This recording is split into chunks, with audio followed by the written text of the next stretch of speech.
Fox 40 HD News Live at 10 starts now. The DEC is reporting no foul play in Monday evening's mercury spill on Doubleday Street in Binghamton. Good evening. Thank you for joining us. I'm Jeremy Donovan. Approximately 3 fluid ounces of mercury were spilled on the roadway, sidewalk, and surrounding grass. Crews have removed the contaminated ground and were scheduled to finish cleaning the affected roadway today. The spill remains under investigation and no further cleanup is anticipated.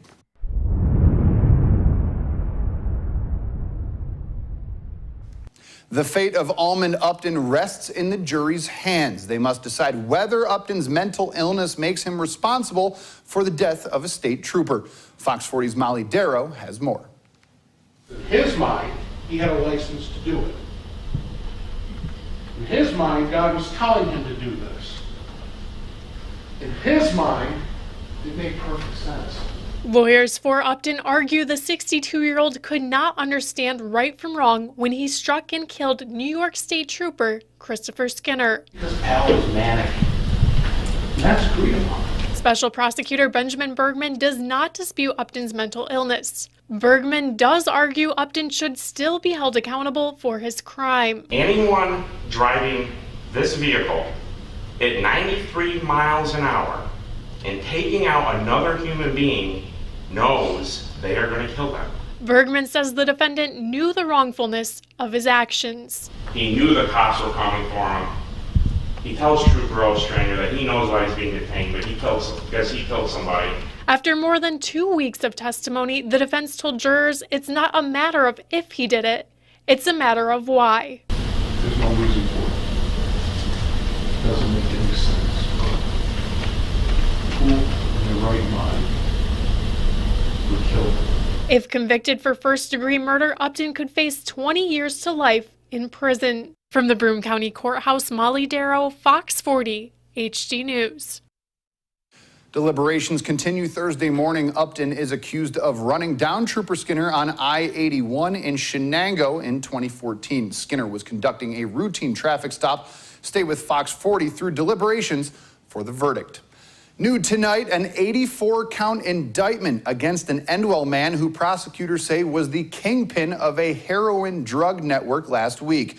Broome County District Attorney Stephen Cornwell said Terrence Money Wise's indictments and 6 other suspects should serve as a wake-up call to drug dealers.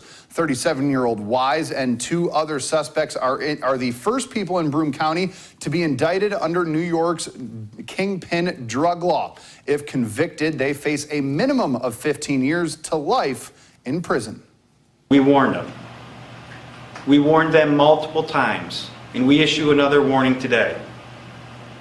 We have other investigations in the works. We know where many of you are. Police are following you, watching you, and will not stop. Over 100 law enforcement officers carried out search and seizure raids at 6 locations in the July 28th Operations Get Money raids. Cornwell said he will personally prosecute these cases. Cornwell adds, as a result of the July 28th drug raids, the county has enrolled 2 buyers in its Operation Safe drug treatment program. A local program is using pizza to improve the way young people look at cops. Pizza with Police was held at the Lourdes Center for Mental Health. The Mental Health Juvenile Justice Program is a new program trying to humanize police officers. The program works to build relationships with law enforcement and juvenile delinquents or persons in need of supervision. I think it's just important because they don't have a lot of interaction with us, and what they do is they learn from other people who have, and they might think, here's the police, here's some guys coming out to get us. And when they talk to us one-on-one, they can kind of understand who we are and what we're here to do and help them out. They're actually, you get to realize that they're regular people. They just do their job like everybody else. The program continues tomorrow with Ballin' in the Park at Binghamton's Columbus Park from 12 to 3. More problems for the makers of Pokemon Go days after New York wants the app's developers to police it from sexual predators. Niantic and Nintendo now face a class action lawsuit over trespassing. Jessica Layton reports. From Pokemon Go to Pokemon No, a West Orange, New Jersey man is fed up with this wildly popular game and some of the people playing it. In a lawsuit filed Friday, Jeffrey Martyr alleges that he's had strangers gathering outside of his home, holding up mobile phones as if they were taking pictures. He says at least 5 people knocked on the door asking for access to the backyard to catch these virtual creatures that have people crazed around the country, and that the game put them there without permission. Martyr wanted nothing to do with our story, but his neighbors were interested in why we were here. When we told them about the lawsuit, That's a first. That's a first. Pokemon thing is getting out of hand. they said that there were too many young people trespassing. I didn't see anybody. Noel O'Keefe lives across the street. He says he hasn't seen anything out of the ordinary. Some people are complainers, I guess. I don't think it's right if people are trespassing on other people's property. We caught up with a group of kids who say the app is addicting, but they know the limits. I think we've learned our lesson. How'd you learn your lesson? TV. People getting in trouble. Parents? And now they know for sure they won't be welcome in this neighborhood. A growing number of Pokemon Go players are not happy about changes made by the developer. Over the weekend, Niantic disabled nearby tracking and third-party mapping services like PokeVision. This has caused a minor uproar and requests for refunds. The game's creator has even weighed in, asking Niantic to reverse the decision. In the end, though, Niantic has the right to do what it wants with the app and considers games like PokeVision cheating. In just 2 days, tens of thousands of spectators will head out to Otsinango Park for the annual Speedy Fest and Balloon Rally. Volunteers were getting ready for the festivities. While you are there, be sure to drop by our Fox 40 News tent. We have a weekend of events planned for Speedy Fest that kick off on Friday. Mick and I will be live from the park at 6 o'clock. I will be taking my very first ride in a hot air balloon at 6:30. Then on Saturday, New York Lottery's own Yolanda Vega and our own Mick Dwyer will be signing autographs at the Fox 40 tent. And while you're there, you can record an intro for Mick's weather on our Mick Cam. On Sunday, join me and Dan North at 1 p.m. as we defend the title and the station bragging rights in the Celebrity Cook-Off competition. So we hope to see you down at Otsinango. With record lows for rainfall in Broome County, one farm is actually benefiting from the drought. Fox 40's Aaron Ham tells us more on how a local lavender farm welcomes the dry weather. Dry season usually means unhappy farmers, but for Harry and Colleen Lutinsky, that's a different story.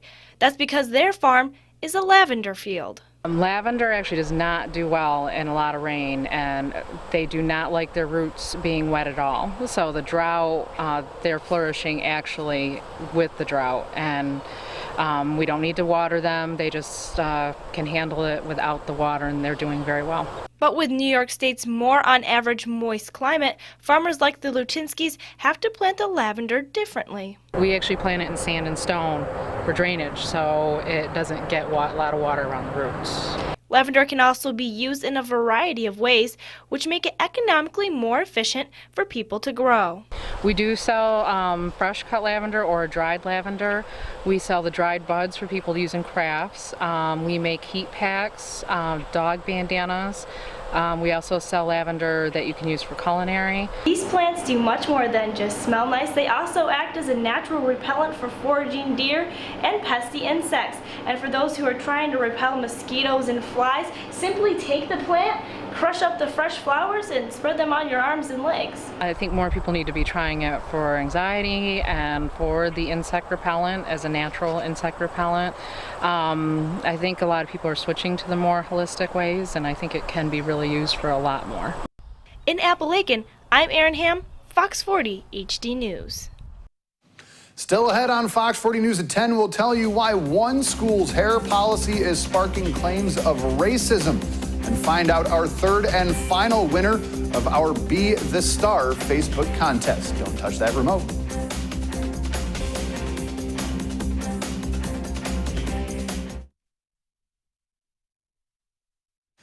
A Kentucky elementary school is revising its dress code after claims of racist hair policies at a neighboring school. Carl Mann has the details. And we would just take out this sentence here. Tiffany Marshall proofreads her school's current dress code and hairstyle policy, not once, but twice. And then take out that sentence there. She says in her 4 years as principal at Audubon Traditional Elementary, she has never had to discipline a student for how they walked into the classroom with a hairstyle that isn't allowed. Why do you want to go to a traditional school? They'll say it's stricter or it has more rules, it has more structure. Marshall reviewed the current hair do's and don'ts because all this week her staff may reword how it's spelled out for students. School officials are now looking at cutting out several things from the current hair policy, and these are what they are. Lines, tails, cornrows, spikes, mohawks, or hair coloring. Policy changes are passed. Students could wear the hairstyles we just mentioned starting next week. However, there are some current rules that could stay in place. No, I think we might leave this section which says hairstyles may not be extreme, distracting, faddish, or attention-getting. But from one parent's point of view, with 2 kids at Audubon, she says the standards set at the traditional elementary aren't for everyone. She too is waiting to see if changes are on the way. If you don't feel that these rules will work for you and your child, then this might not be the best school for you. And we are happy to report on some exciting news for the Fox 40 family. Our anchor, Frank McCaffrey, and his wife, Liz, welcomed a new addition to their family yesterday. Louis Samuel McCaffrey was born yesterday at 6:33 p.m. at Lourdes Hospital, weighing 7 pounds. And yes, Frank raced out of the anchor desk just in time during the 6 o'clock show to be there for the birth of his first child. We're happy to report mom and son are healthy and doing well. Congrats again to the McCaffreys, and we're glad and probably very lucky that Louis seems to have inherited his mother's looks. Turning to our Be the Best fan contest, this week we asked our Facebook followers to send us a clip telling us why they should win a pair of VIP tickets to hang out with Teen Stars live actors at the Speedy Fest. It was a tight contest, lots of comments from Fox 40 Facebook fans, but a winner was picked. First, let's look at their entry.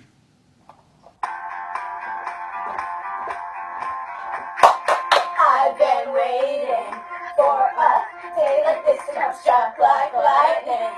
My heart's beating like a jump on the edge of something wonderful. Face to face with changes. What's it all about? Life is crazy, but I know I can work it out. So I got you to live it. Look at the effort Emily and Brooke from Binghamton put into their entry. Not to mention they certainly can carry a tune better than Mick. Not that that should be much of a surprise. Congratulations, girls. Speaking of the musically challenged Mick, the only reason he's still doing weather is because he hasn't won a Grammy. Shocker. His full forecast is next.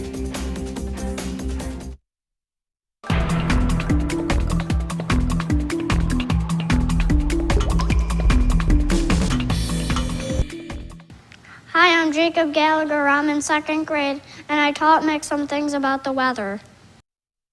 Thank you, Jacob. 2nd grade was the best years of Mick's. I can do this. I know you're wearing a lot of hats today. Okay, all right. Wait till I go on maternity leave.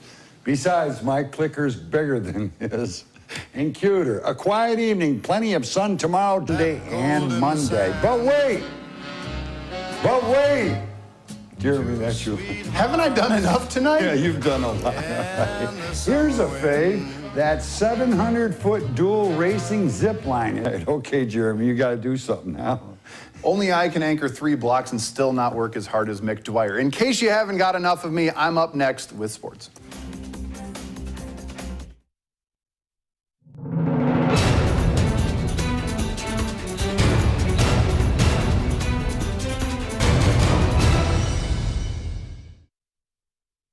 When the pitching's good, the bats aren't. When the bats are hot, the arms aren't. That's pretty much how the BMets season has gone so far. Tyler Herron takes the hill tonight after giving up a career-high 12 hits on Friday. Since his debut on July 2nd, he's allowed 53 hits, leading the Eastern League in that span. Opponents hitting .371 against Herron, and tonight, no better luck. 2nd inning, Drew Ward, way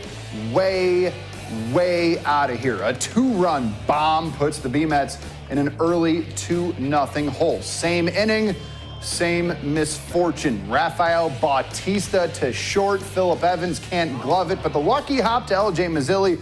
Unfortunately, no play to be made as a run scores. It's 3-0. Later in the second, Andrew Stevenson through the right side. Mazzilli cuts it off, but Dom Smith diving after it. No one on the bag at first.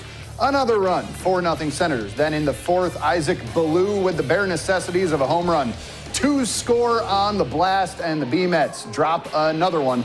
They fall 6-1. Subway Series Bronx edition. This one starting off with a bang. First pitch, Curtis Granderson. He knows a thing or two about that short porch in right. After all, he spent a few years out there. His 17th of the year, an 18th leadoff home run as a Met, retying Jose Reyes for the franchise record.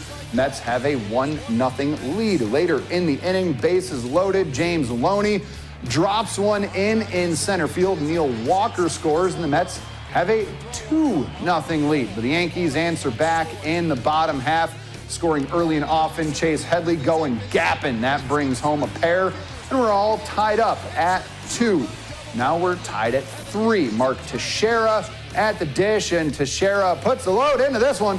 3-run shot to right. The Yankees go on to win this one 9-5. It's a coveted role that only one person per country can fill every 4 years. Flag bearer at the Olympics, and who better to carry the stars and stripes in Rio than the most decorated Olympian of all time? The U.S. Olympic Committee announced today that swimmer Michael Phelps will be the flag bearer for Friday's opening ceremony. Phelps made history in Beijing in 2008, winning 8 gold medals, and then again in 2012 when he won his record 22nd career medal. Phelps was chosen to carry the flag by his fellow Team USA members. He's only the second swimmer to lead the American delegation at the opening ceremonies. The opening ceremonies are set for Friday night, but the Olympic flame has arrived at its destination city. After being lit in Olympia, Greece on April 21st, the flame arrived in Brazil on April 27th. Since then, 12,000 torchbearers have taken the flame on a 95-day, 83-city tour of the country, reaching about 90% of the country's population. Meanwhile, the venues for the Olympic Games in Rio are nearing completion as crews are working frantically to finish the arenas in time for the Games. The opening ceremonies begin Friday night. Olympic play officially kicked off earlier today. Good news and bad news for racing fans headed to Watkins Glen for the Cheez-It 355 this weekend. The bad news, Dale Earnhardt Jr. has not been cleared by physicians to compete in the next 2 Sprint Cup races. The good news, recently retired and unretired Jeff Gordon will once again serve as his substitute. Gordon has 4 career wins at Watkins Glen International. Earnhardt has already missed 3 races this season. The Cheez-It 355 is scheduled for Sunday. That's it for sports. We'll be back right after evening lottery numbers, and I might go take a nap.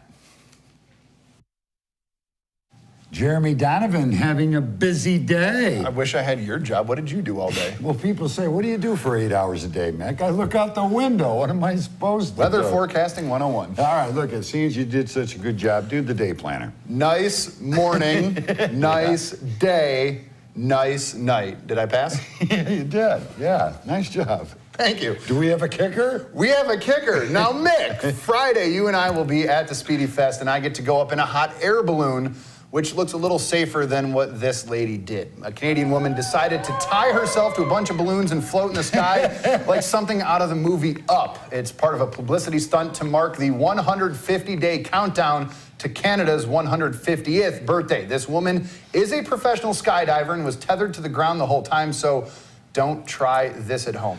I will be celebrating Canada's birthday like I do every year, not knowing when the heck it is. Now, have you heard how Canada came up with its name? I'll play along. How did Canada come up with its name? They threw all the letters in the alphabet into a paper bag and pulled them out one at a time and got C-A-N-A-D-A. Very good, eh? Hey. All right, that'll do it for us here on Fox 40 HD News. Check out our website and Facebook and Twitter and Instagram and all these social medias. Mick and I will be back tomorrow. All your news, weather, and sports. Have a good night. See ya.